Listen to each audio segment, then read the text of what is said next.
Bonjour et bienvenue. Cette semaine, nous recevons Marco Gagnon, un artiste. Assumé. Un artiste assumé. Peut-être commencer par le Tai Chi Chuan. Chuan. Oui.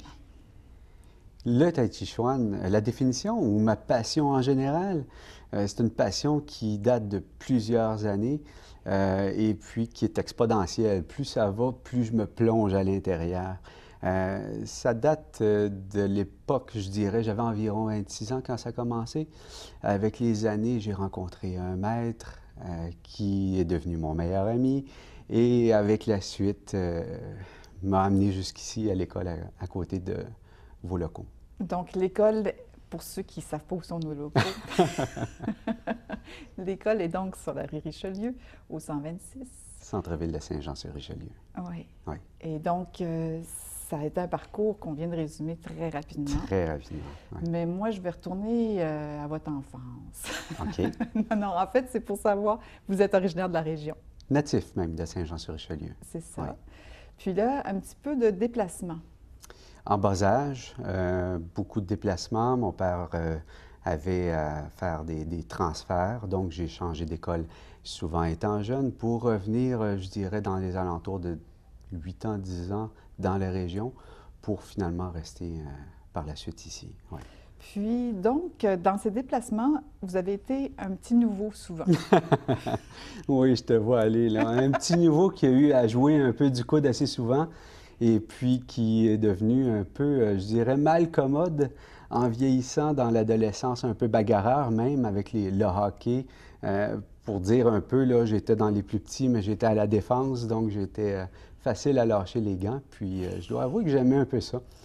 C'est un peu d'ailleurs ça qui m'a amené vers les arts martiaux vers la fin de l'adolescence. Puis, c'était quels arts martiaux au début qu'on... Au début, c'était un peu en recherche. Quand on est jeune homme, on cherche un peu plus d'action. Donc, j'ai été d'abord dans le karaté, pas très longtemps, je dirais environ une année ou deux, quelque chose comme ça. Par la suite, les arts martiaux chinois, boxe des 5 animaux, kickboxing, qui était un peu plus vigoureux, etc. Par la suite, j'ai abandonné, je dirais, environ pendant 4 ans pour revenir en début vingtaine dans le karaté. OK. Puis alors, donc, tout d'un coup, il y a eu cette rencontre qui a fait un changement de cap, qu'on pourrait dire. Oui. Alors, on va rencontrer justement notre maître. Exactement. J'aimerais peut-être revenir un peu dans le début des arts martiaux, juste pour mentionner que l'étude des arts martiaux m'a fait cesser d'être un peu bagarreur, m'a fait arrêter, m'a calmé un peu, me ramener dans le fond à me centrer, puis à me rendre compte aussi des conséquences qu'il peut y avoir quand on fait un combat. Donc, à partir de là, j'ai continué. Puis pour en revenir, oui, au maître que j'ai rencontré à l'âge de 27 ans, pour la première fois. Ce qui est particulier, c'est qu'il a le même âge que vous. Exactement, oui. Oui, oui.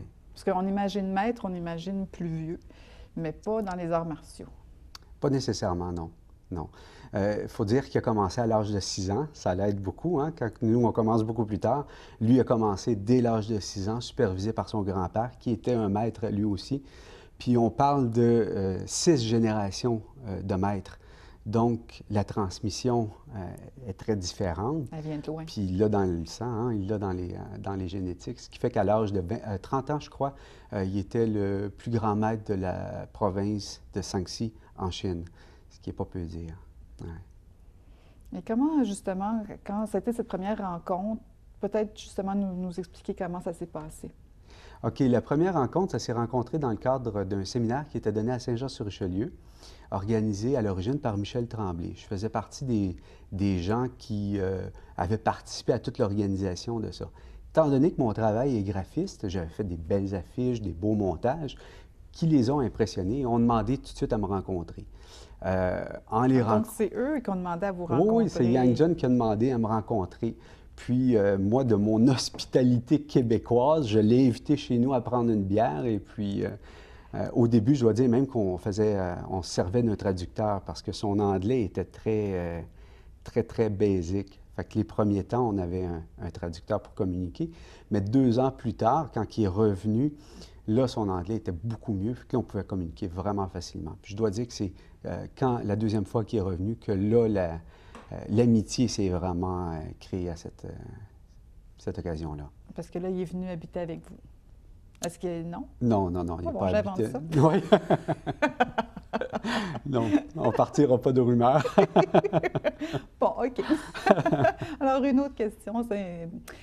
Alors, à ce moment-là, il est revenu, puis là, vous avez fait de plus en plus de tai chi. Oui, de plus en plus, parce que là, ce qui arrive, c'est que à l'âge d'environ 30 ans, il a émigré aux États-Unis pour démarrer une association internationale. Il a demandé mon aide. Donc, depuis ce temps-là, j'ai été très, très, très impliqué dans le milieu du Tai Chi Chuan à travers le monde, ce qui m'a amené évidemment à voyager énormément, puis essayer de comprendre, dans le fond, l'ensemble des problématiques qu'il pourrait y avoir, l'ensemble de, pas rien que les problématiques, mais les façons de développer et les façons de communiquer, d'enseigner, tout ça. Fait que c'est bien fascinant.